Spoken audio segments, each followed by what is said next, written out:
Oi pessoal, vamos iniciar uma videoaula do nosso curso preparatório para o vestibulinho. A aula de hoje é de Geografia Geral, é a nossa aula de número 8 e o tema da aula de hoje é a nova ordem mundial. Pessoal, então nós temos que após a Guerra Fria, os Estados Unidos emergiram como a maior potência militar do globo terrestre, já que os Estados Unidos competiam com a União Soviética e a União Soviética acabou se desmembrando. Então nós temos que a União Soviética acabou se desmembrando, formando 15 novos países, entre eles a Rússia, que seria o herdeiro da União Soviética. No plano econômico, nós temos 4 grandes potências: Estados Unidos, União Europeia, China e Japão. E nós temos a tendência da criação de blocos econômicos. Então nós temos a União Europeia, nós temos o NAFTA, que é o Tratado Norte-Americano de Livre Comércio. Nós temos a APEC, Cooperação Econômica da Ásia e do Pacífico. E por fim nós temos o Mercosul, que seria o Mercado Comum do Sul. Nós temos que o mundo vive o processo de globalização. Nós temos a intensificação dos processos de abertura e integração da economia mundial. Tanto é que hoje em dia um produto que é fabricado nos Estados Unidos consegue chegar muito mais facilmente aqui no Brasil do que no passado, não só dos Estados Unidos, mas de qualquer parte do mundo. Em 1970 nós tivemos a integração econômica do capital, o fim da paridade do dólar. Devido a este fim da paridade do dólar, nós temos que atualmente o câmbio é flutuante, beleza? Antes o dólar era pareado com o ouro, hoje já não é mais. E nós temos esse câmbio flutuante que também acaba virando um câmbio um tanto quanto especulativo, beleza? Já que pessoas que têm muito dinheiro, bilionários, se eles comprarem bilhões de dólares, por exemplo, e o dólar tiver uma variação de apenas 1 centavo, se eles comprarem bilhões de dólares, eles acabam tendo um lucro de milhões, beleza? Então, nós dizemos que a bolsa hoje em dia, e mesmo o câmbio de algumas moedas, é como se fosse um grande cassino, em que as pessoas ganham ou perdem milhões de dólares do dia para a noite. Nós temos o neoliberalismo, que prega uma economia mais aberta e o Estado menor, em que o Estado só interfere em crises e informações de cartéis. Quando tem uma grande crise, o Estado acaba ajudando as empresas que estão à beira da falência, beleza? Principalmente se elas forem muito importantes para a economia de um país. E impede a formações de cartéis ou monopólios, né? O monopólio é permitido em alguns países e proibido em outros. Um país em que o monopólio é proibido é os Estados Unidos. Um exemplo de monopólio nós temos no caso dos Estados Unidos, em que o Windows praticamente tinha mais de 50% do mercado, e por causa disso, e para não ferir as leis americanas, o Bill Gates acabou tendo que ajudar outras empresas, não sendo a dele, a conseguir uma certa fatia do mercado. A maior beneficiária disso foi a Apple, beleza? Que agora faz tanto sucesso com os iPhones. Pessoal, e o que vem a ser cartel? Cartel é quando várias empresas se reúnem para estabelecer um determinado preço de um determinado produto. E com isso, quem perde é o cliente. Já que quando isso ocorre, o cliente não tem várias empresas brigando entre elas para fornecer o melhor produto para o consumidor. E sim, tem várias empresas que se uniram para que elas se beneficiassem em detrimento do consumidor, beleza? Então nós temos que o Estado tem a função de distribuidor de renda de um país, através do imposto em que a população paga. Em contrapartida, o Estado deveria fornecer serviços públicos eficientes em favor do povo, beleza? qual que seria um exemplo bom disso? Vamos supor que toda a população pagasse impostos para o governo. O que o governo deveria fazer? O governo deveria dar uma educação eficiente para a população, para que a população, tendo essa educação eficiente, essa educação boa, essa população conseguisse ou conquistar um bom emprego, ou criar uma nova indústria ou novas formas de comércio, né? Novas formas de empreendimentos. No caso, atualmente, com os aplicativos, né? Criação de algum aplicativo novo. Ou seja, o Estado deveria fazer com que a população se inserisse no mercado de trabalho, beleza? Também deveria dar saúde suficiente para a população, transportes eficientes e assim por diante. Então, o Estado deveria tentar fazer com que haja o predomínio da classe média na população em geral. Então, nós temos alguns países que conseguiram fazer isso. Entre eles, nós temos a Escandinávia, a Suécia e a Finlândia. Inclusive, a Finlândia tem o melhor sistema educacional do mundo no momento. Nós temos na atualidade, no processo de globalização, o desenvolvimento da revolução técnico-científica, principalmente a internet e a engenharia genética. E nós temos o espaço sendo aniquilado pelo tempo. Ou seja, meio que não há mais fronteiras, né?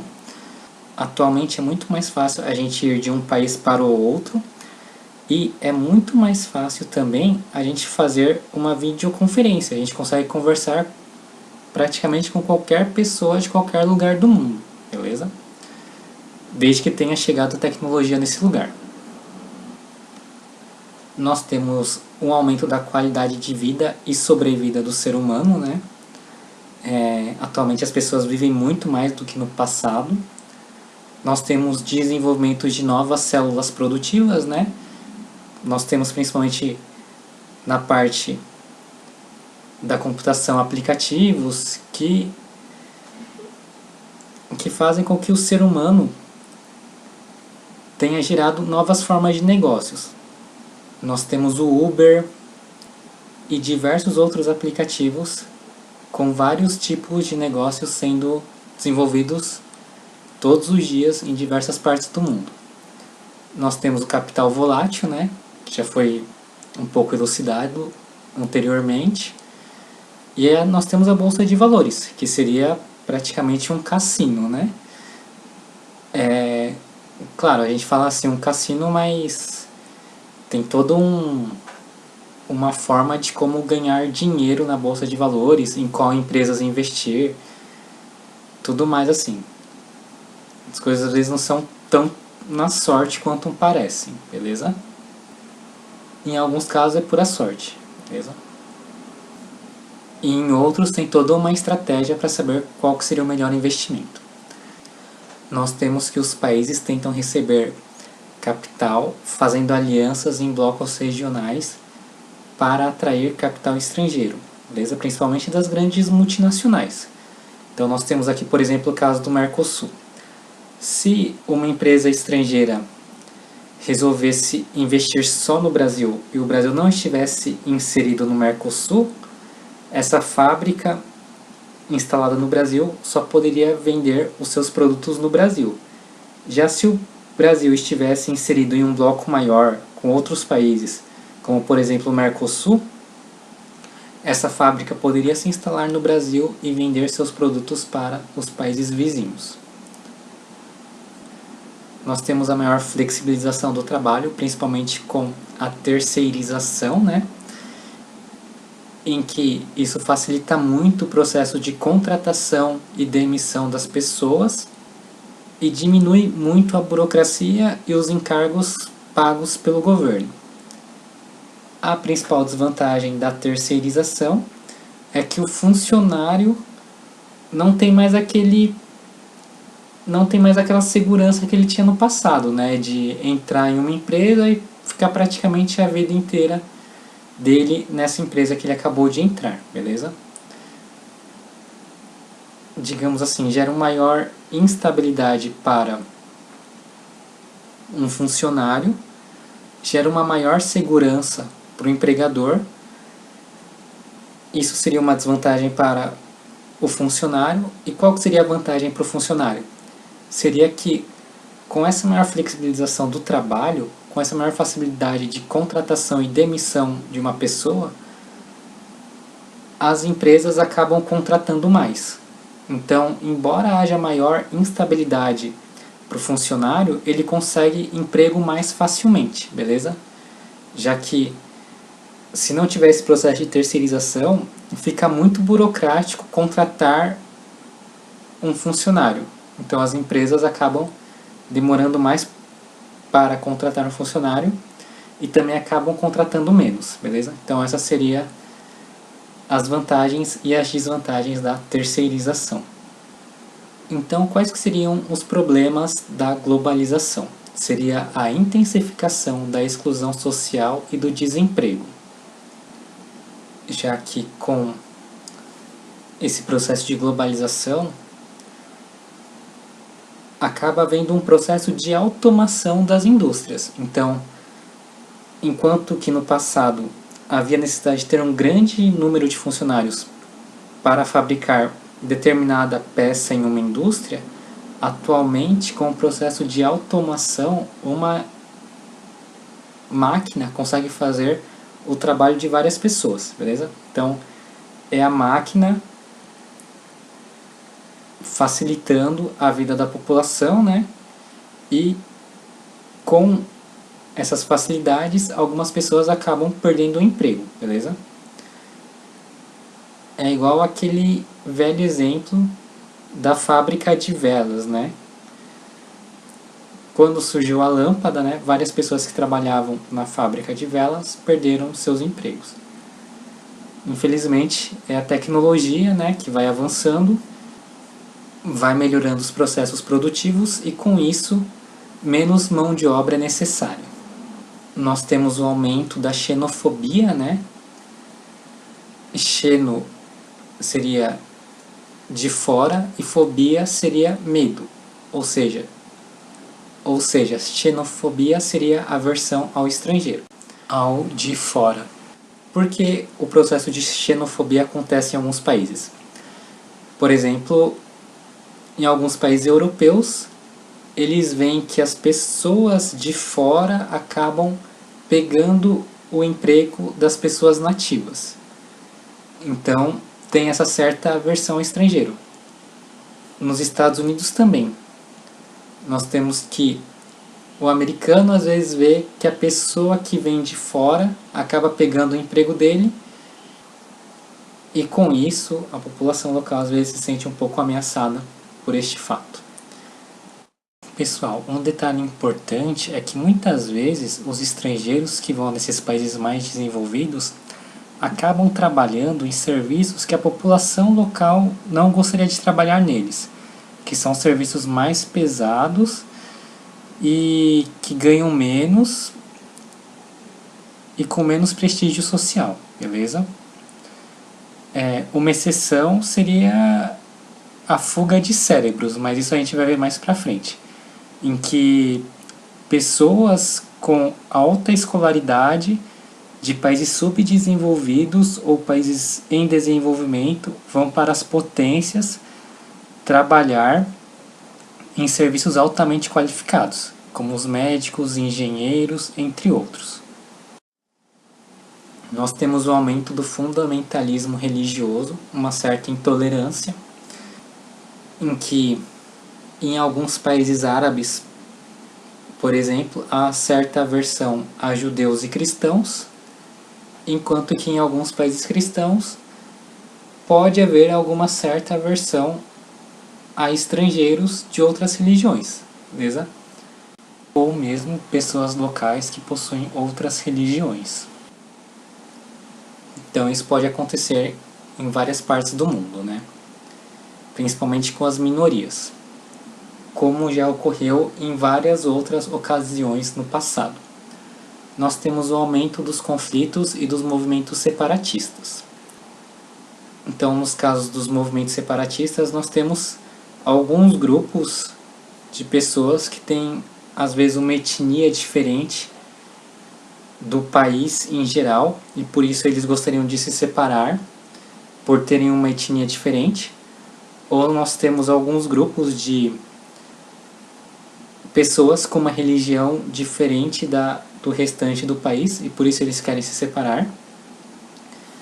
E vários outros exemplos que a gente vai ver no decorrer das aulas.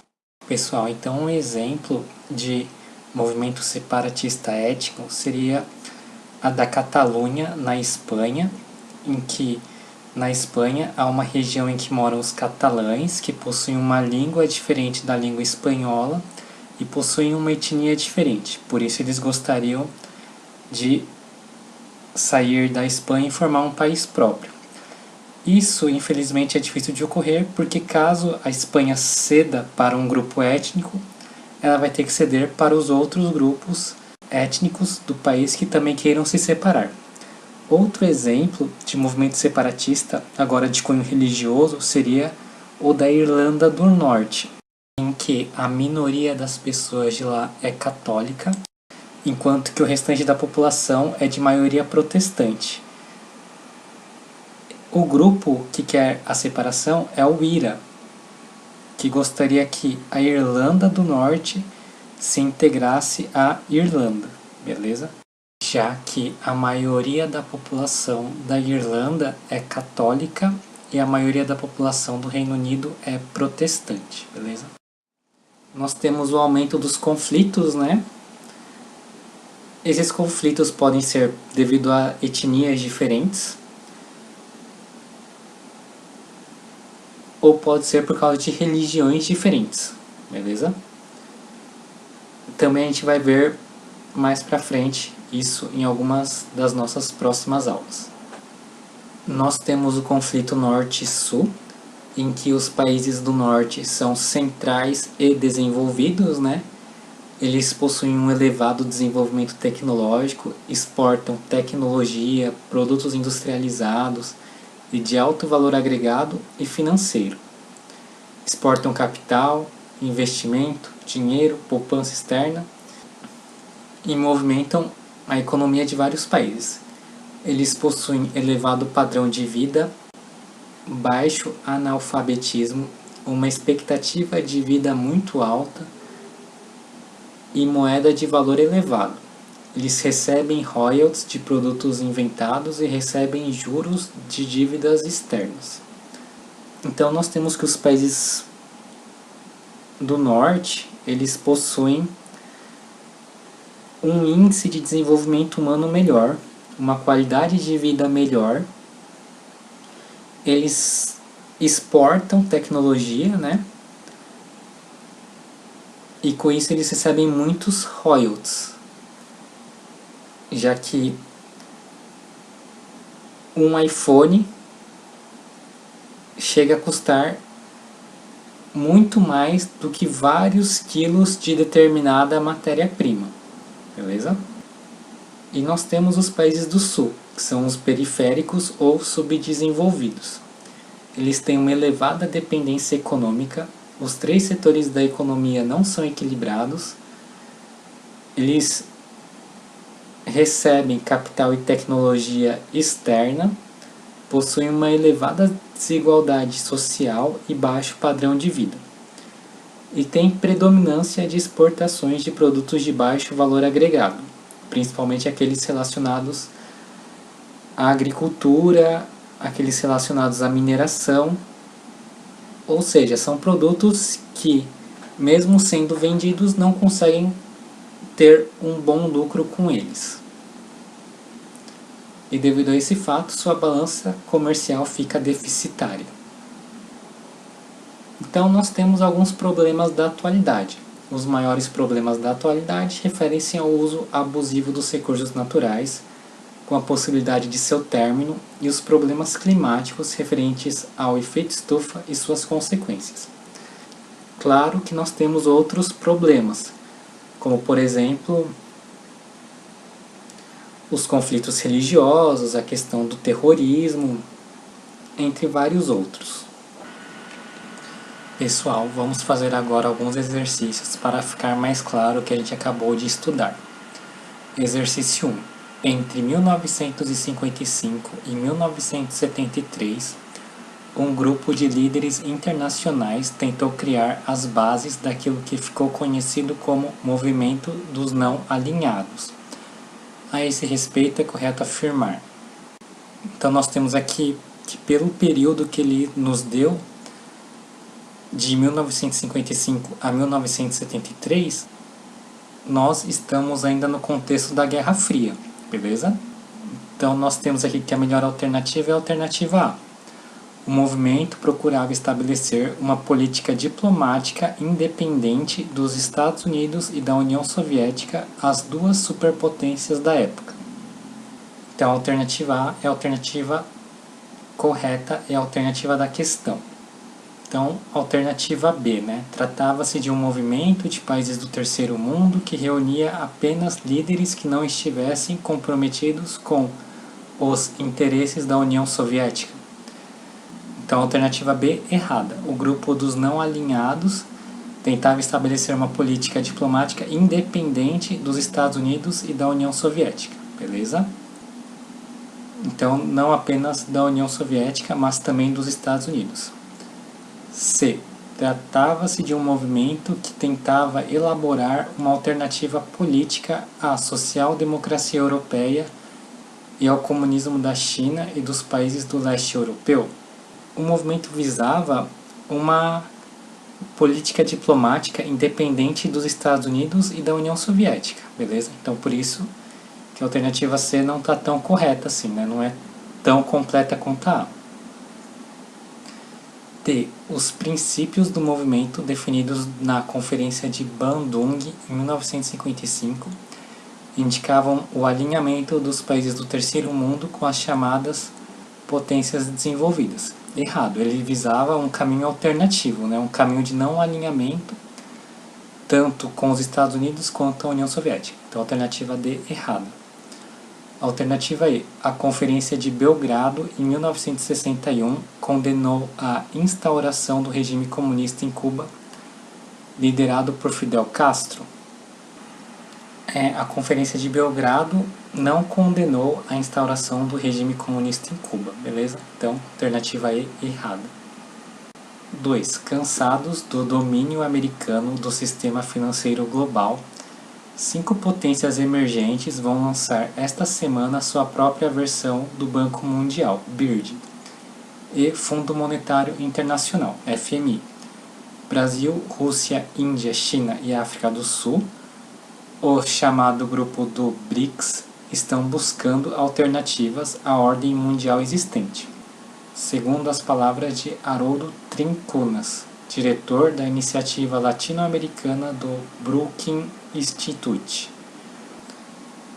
A posição do BRICS frente à nova ordem mundial reflete, de certo modo, a polarização econômica que marcou o mundo após a Guerra Fria. Tal polarização reflete-se na oposição entre A, o norte desenvolvido e o sul subdesenvolvido. Então, melhor alternativa é a alternativa A, já que nós temos o conflito norte e sul, né? Norte desenvolvido e o sul subdesenvolvido, beleza?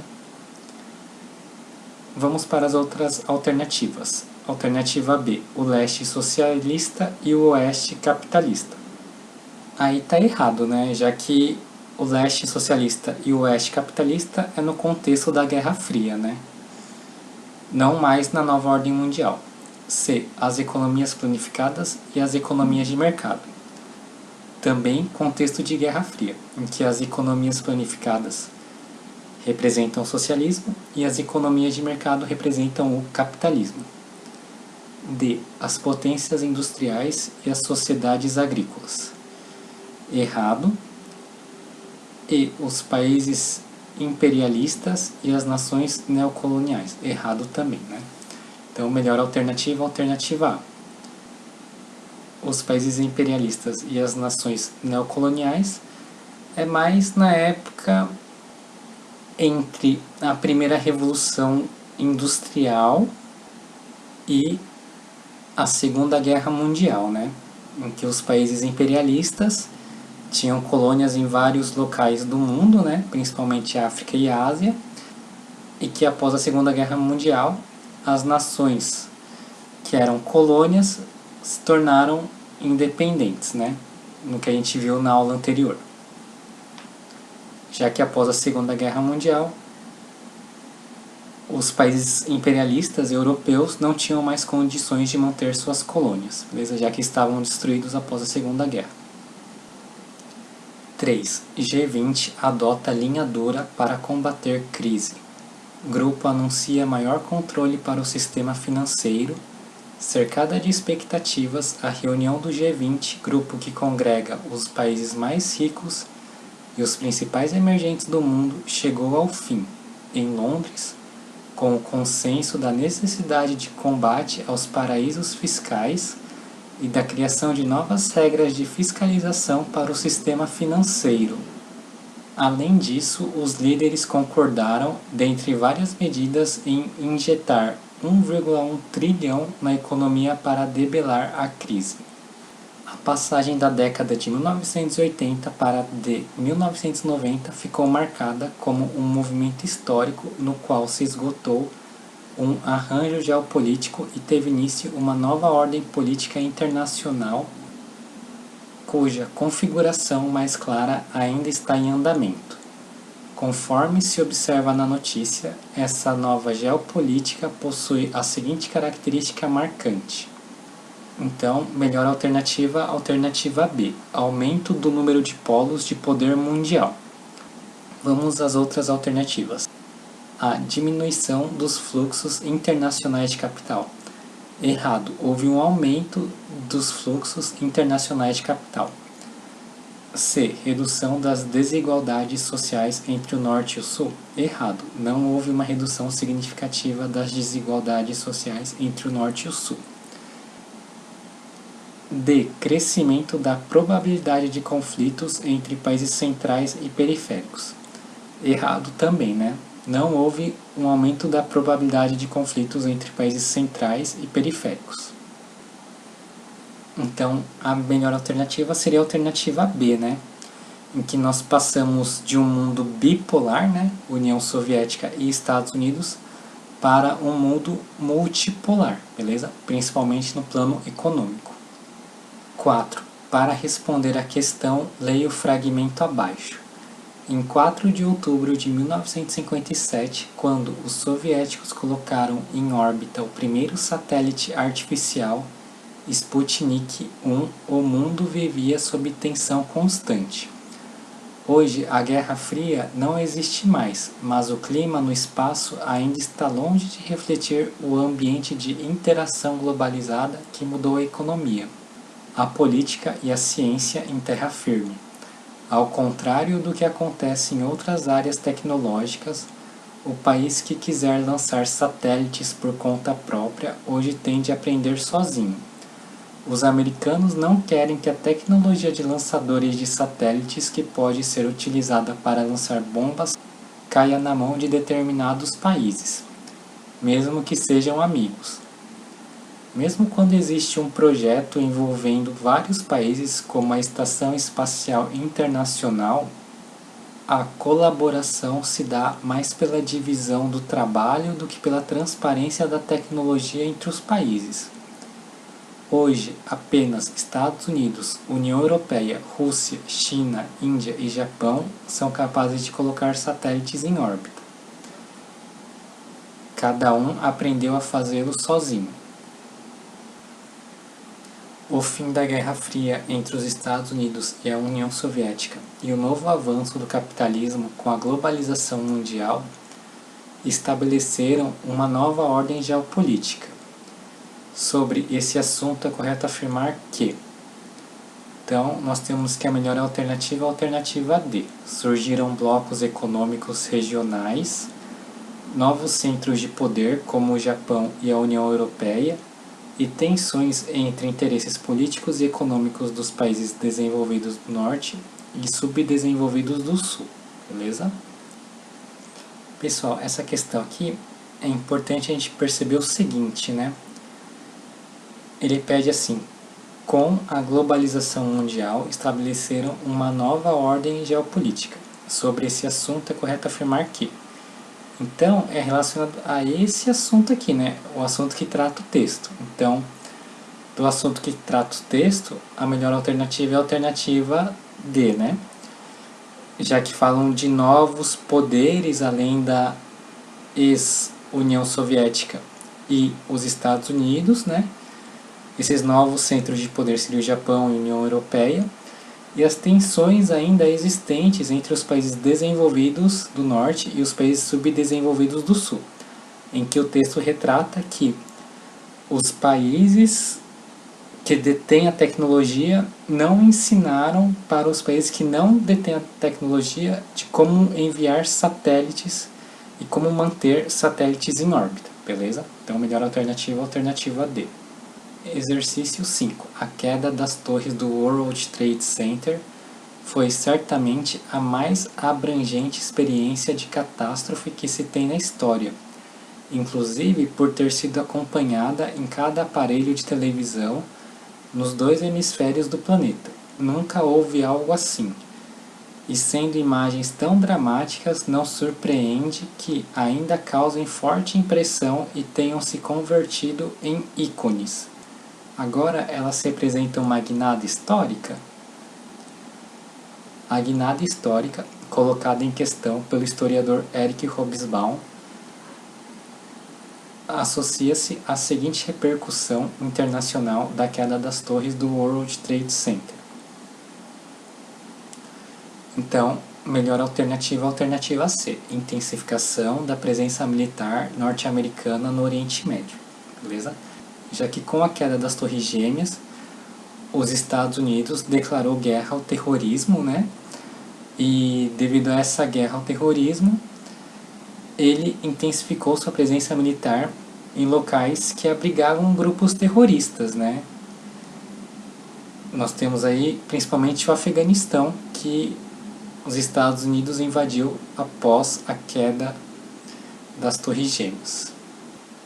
6. No fim da década de 80 e início dos anos 90, a bipolaridade mundial declinou da polaridade ideológica e militar leste-oeste, passou-se para a econômica, norte e sul. Isto significa dizer que atualmente há uma oposição entre. Então, melhor alternativa, alternativa E. O norte rico e industrializado e o sul pobre e em processo de industrialização. Exercício 7. A globalização da economia e da sociedade baseada na expansão sem precedentes do capitalismo e comandada pelo crescente domínio das corporações transnacionais está levando ao desenvolvimento de uma nova ordem mundial. Essa nova ordem tem como características principais o fim da Guerra Fria, o incremento da guerra comercial entre empresas e países e a formação de grandes blocos econômicos regionais. Baseado no mapa a seguir, identifique alguns desses blocos econômicos relacionando-os na sequência e assinalando a alternativa correta. Então vamos ver o mapa.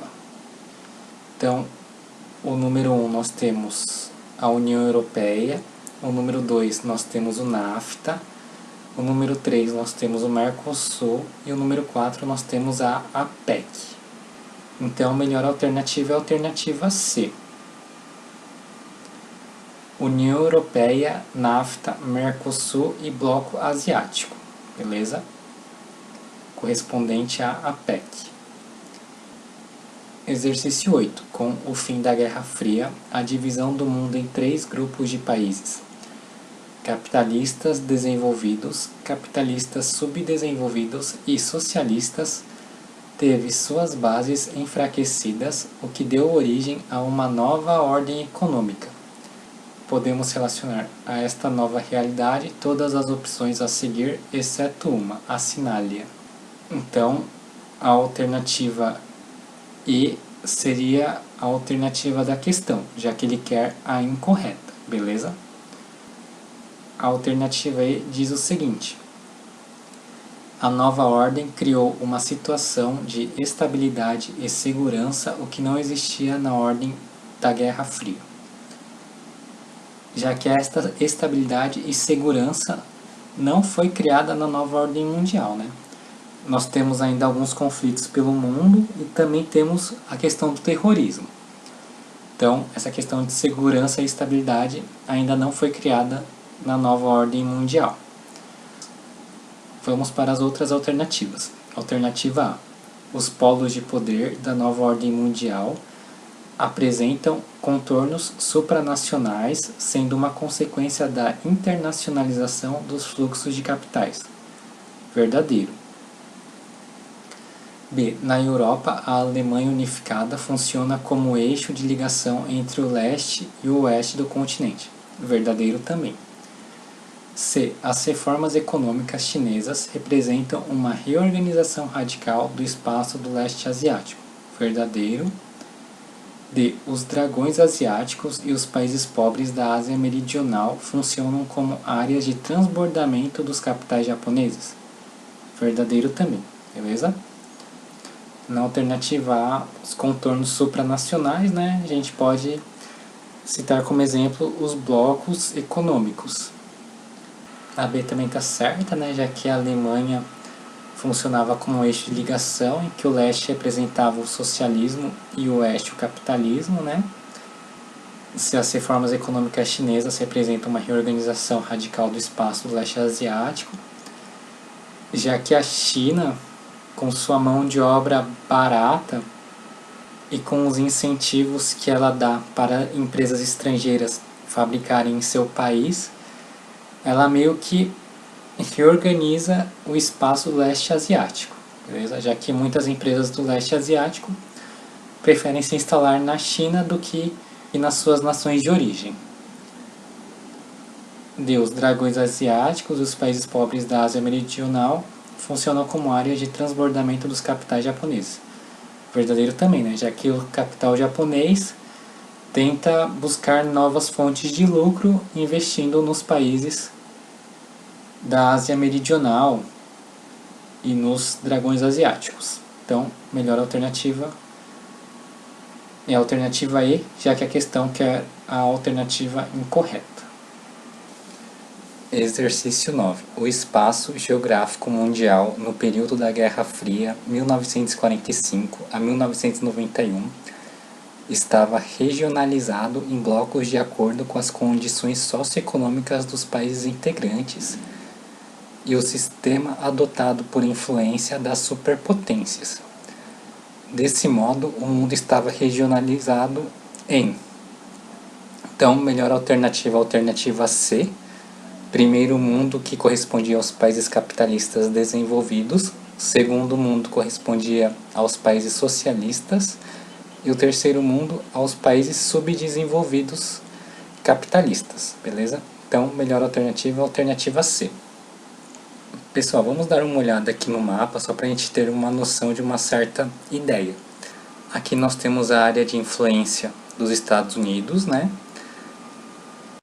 Aqui nós temos no meio a área de influência da União Europeia. E aqui nós temos a área de influência da China e do Japão aqui na Ásia. Aqui na América nós temos a área de influência dos Estados Unidos, beleza?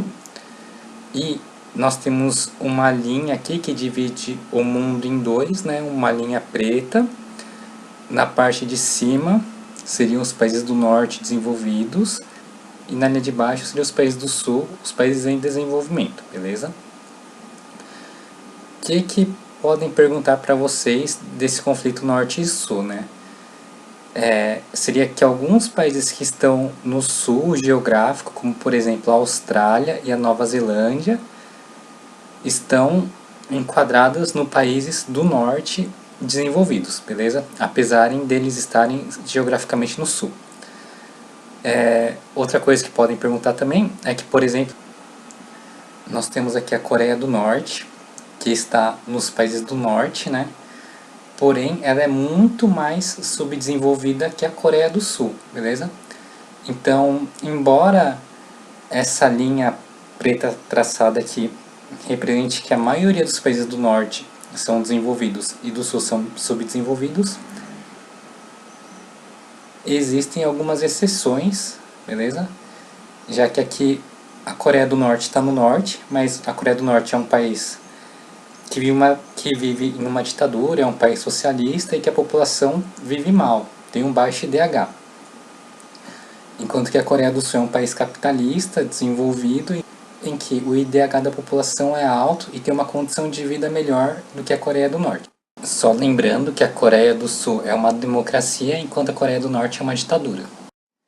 Embora a Coreia do Sul esteja aqui nos países do Sul e a Coreia do Norte nos países do Norte. Tem outros exemplos de alguns países da Europa Oriental que não são tão bem desenvolvidos e estão na parte norte aqui dessa divisão. Estão na parte norte dessa divisão, beleza? Então, se perguntarem se cair uma questão dessa, vocês já sabem responder, né? Que nem todos os países que estão no norte realmente são desenvolvidos e nem todos os países que estão no sul são subdesenvolvidos, beleza? Entre os países pobres da Europa, nós podemos citar os países orientais ou do leste europeu, entre eles a Albânia e a Bulgária, entre outros. Pessoal, com isso finalizamos a aula de hoje. Foi uma honra estar com vocês. Espero que tenham gostado da aula. Obrigado por acompanhar o curso e até a nossa próxima aula.